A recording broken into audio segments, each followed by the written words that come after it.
আপনি দেখছেন news now আমরা জানি কোনটা খবর।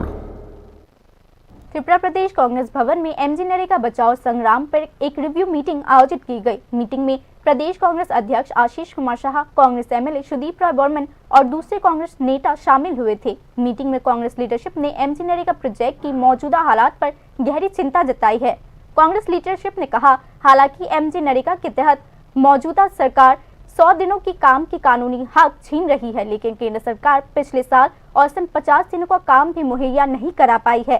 हालांकि केंद्र सरकार के नए कानून में 125 दिनों का काम की बात की जा रही है। एमजी नरेगा प्रोजेक्ट को बदलकर वीपी रामजी एक्ट के जरिए काम की मांग के हक को लगभग खत्म कर दिया गया है। प्रदेश कांग्रेस ने आरोप लगाया कि इस कानून में साल में 125 दिनों के काम देने की झूठी घोषणा की गई है। कांग्रेस लीडरशिप ने यह भी दावा किया है कि केंद्र सरकार एमजी नरेगा प्रोजेक्ट को धीरे धीरे वापस लेने के मकसद से प्रोजेक्ट का 40% वित्तीय बोझ राज्यों पर डाल रही है। आज की मीटिंग में एमजी नरेगा और मजदूरों की अधिकारों की रक्षा के लिए आने वाले दिनों में आंदोलन को और मजबूत करने की अपील भी की गई है।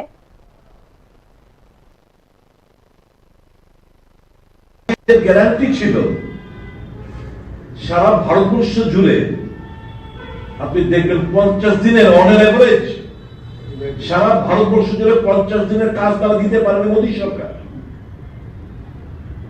আর এখন অধিকার নেই তার কোনো ক্লেম করার, কাজ দাবি করার তার কোনো ক্ষমতা নেই। আগে আমি কাজ পাচ্ছি না, আমি ভিডিওর কাছে অ্যাপ্লিকেশন লিখে আমি কাজ পেতাম। যদি 15 দিনের মধ্যে কাজ না দিত আমাকে ভাতা দিতে হতো। এই যে রাইট, সেই রাইট গুলো কেড়ে নিয়েছে। 125 এত বড় একটা কালো কানুন এরা এনেছেন।